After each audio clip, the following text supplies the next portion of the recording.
Peter, his wife Dodienne and their children work as slaves on a cotton plantation in 1863.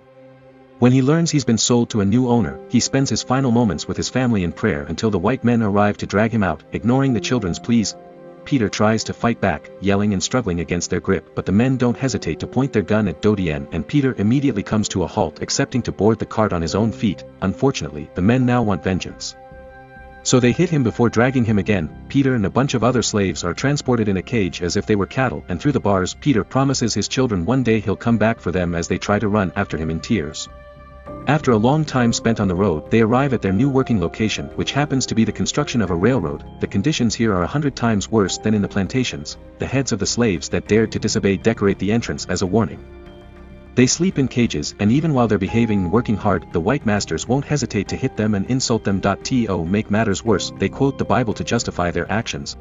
There are also lots of feral dogs around who are sent after any slave that tries to run away. When a slave does misbehave, sometimes they're just whipped, but other times they're shot right there in the middle of the field, and other times the boss Fassel will brand them right on the face. Fassel keeps two men as his right hands, Harrington and Knowles, who was also bought as a slave but was chosen to become part of the guards because of his hunting skills. Peter tries his best to behave, but even when he tries to help his friend Gordon when he falls, he gets yelled at for daring to do anything that isn't working. One evening, after all the slaves are sent back to their cage, they have to watch how John is thrown inside while wiggling in pain because of his branded cheek. A slave named Tomas is trembling in fear, and Peter tries to comfort him by asking him to remember his loved ones and to think of this as just work. He also offers the word of God, who is always watching over them, but John scoffs at him because clearly there isn't a God that cares about them. Peter doesn't react to the taunt though. He keeps calm and promises John to pray for him. Sometime later, Peter overhears two white guards talking about some very important news. Lincoln has freed the slaves, and now all the ones that managed to escape are running to Baton Rouge to seek help. The conversation suddenly interrupted when a guard notices Tomas made a mistake with the food and intends to punish him. But Peter comes in his defense, explaining he's just a kid. The guard hits him before taking out his gun to point it at Peter, ready to kill him for such insolence, but Fassel stops him because he's taken a particular interest in Peter because of his attitude.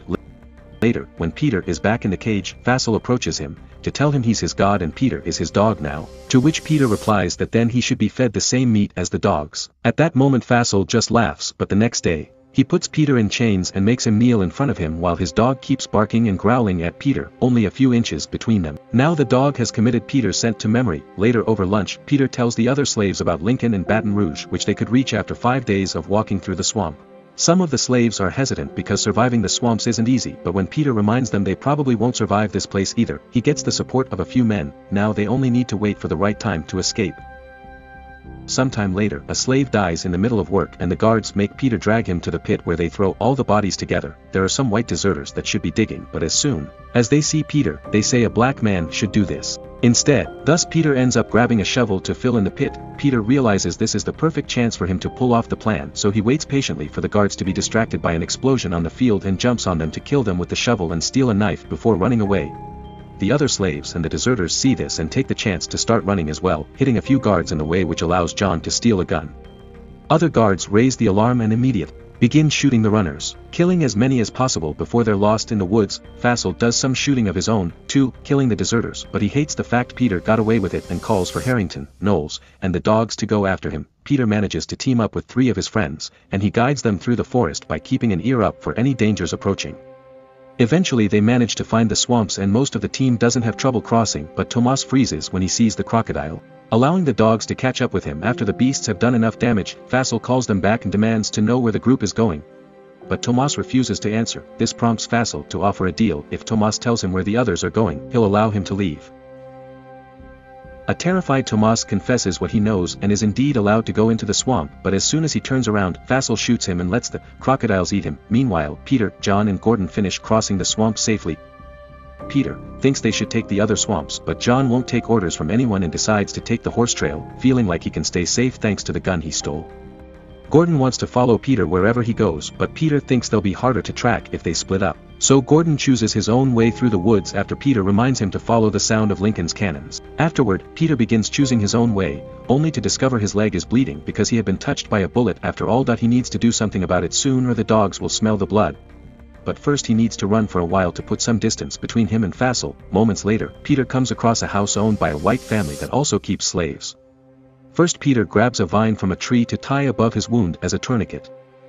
Then he sneaks around by staying hidden behind a pile of logs. This allows him to reach for some water from the pump and to notice the clothes hanging on a rope. Taking a big risk, Peter across the garden and steals a shirt before running into the forest, but one of the family kids sees him and alerts everyone by ringing a bell.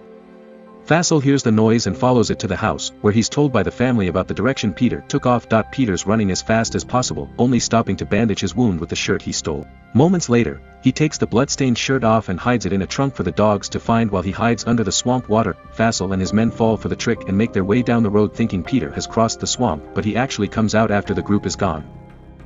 Suddenly, a crocodile takes the chance to attack him, so Peter thinks fast and pushes it away with a thick branch before killing it with his knife. At that moment, Dodienne wakes up from a nightmare where she saw her husband in danger. The kids wake up as well and worry about their father, but Dodienne promises he's alive and that he'll come soon because he survived things no other man could. When night falls, Peter hides on top of a tree and uses his knife to remove the swamp leeches from his body, which means some blood drips on the plants surrounding him. Meanwhile, Fassel and his men find the dead crocodile and open it up to find it empty, which means Peter escaped through here. The group decides to camp for the night and feast on the crocodile, which prompts Harrington to actually compliment Peter for his skill.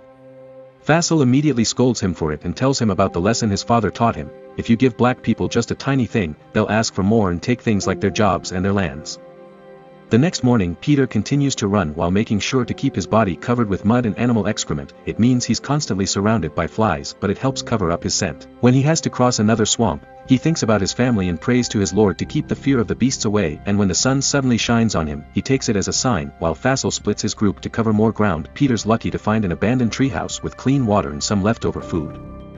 There are also some hot coals, so Peter uses them to heat up his knife in order to cauterize his leg wound. Afterward, he puts the coals on the empty bucket and takes them with him as he climbs a tree to throw the smoke at a beehive. This scares the bees away and allows Peter to take some honey.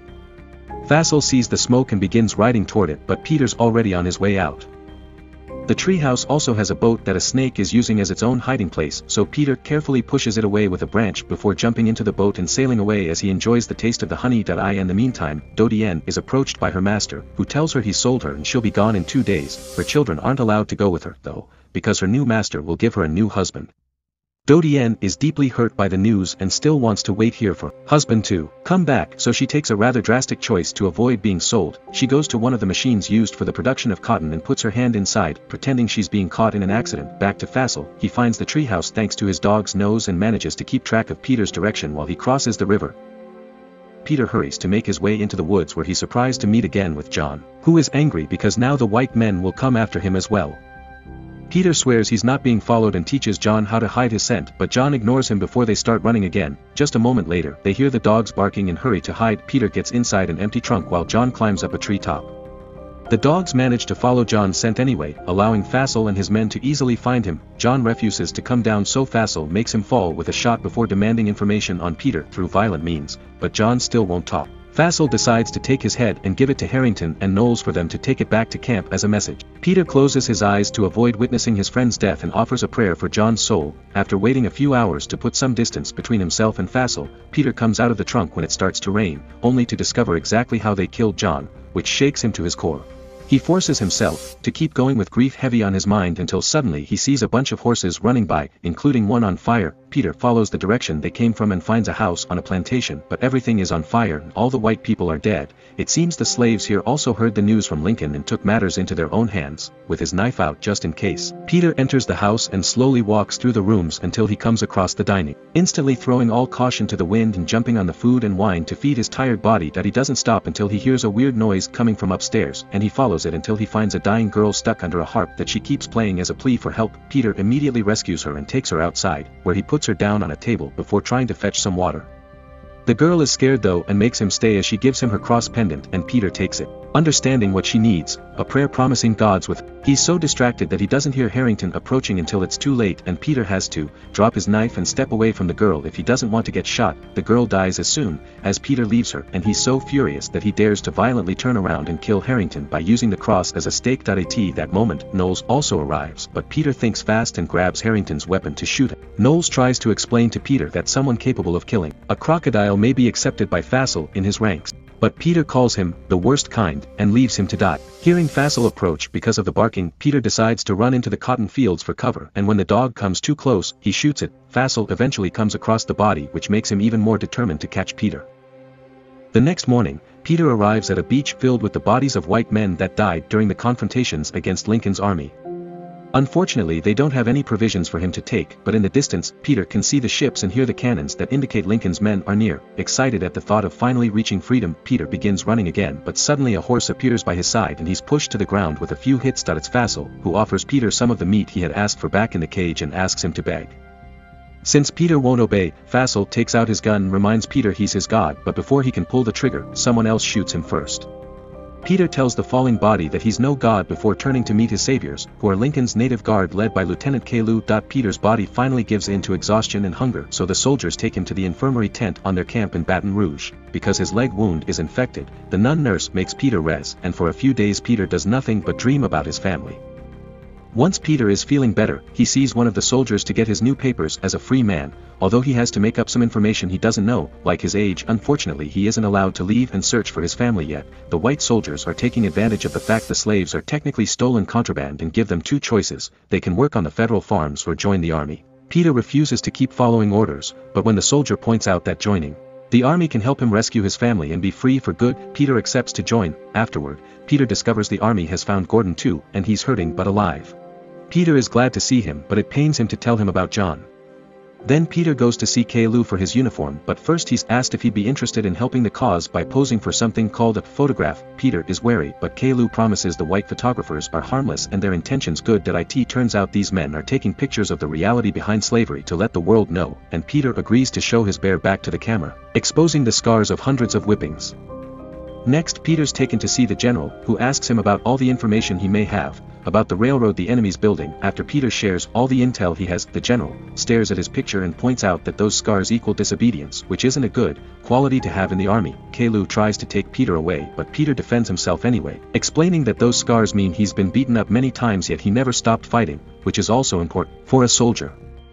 At dawn, Caillou takes Peter and all his soldiers to the trenches, where he reminds them they're fighting for freedom with a heartfelt speech. Many soldiers fall to enemy fire while they're still marching, but the group doesn't let it stop them and joins the fight without hesitation. Soon there's fire surrounding them everywhere, and Peter is hit by an explosion, leaving him unconscious in a puddle for a few minutes. As soon as he wakes up, he drags his sore body through the mud to keep on helping, shooting at the enemy whenever he has the chance and offering blessings for any dying companion he sees in the way. Caillou falls in battle, and eventually Peter finds a wounded Gordon as well. Seeing his friend in so much pain and fear inspires him to come out from his hiding spot to run toward enemy lines, his intentions to stop the cannons, and thanks to all the soldiers that see him as an inspiration and follow him, the native guard overpowers their enemies and obtains their victory. Now that war's over, the army visits every plantation to free the slaves. When they arrive at the house Peter used to work at, everybody's shocked, not believing the news, but happiness soon takes over their mood when they finally understand freedom's actually real. Peter begins looking for his family after seeing his former master die in the hands of justice, nearly having a nervous breakdown when he can't find them. However, when he starts praying under his breath, he looks to his side and lets God guide him to finally find his wife and children, who rush to meet him with a hug. The photograph of the Real Peter became an iconic part of history and was seen all over the world. Over 400,000 black people escaped to freedom in 1863 as a result of Lincoln's proclamation. By 1865, nearly 4 million slaves in America had been declared free. For more video updates, subscribe my channel and press the bell icon.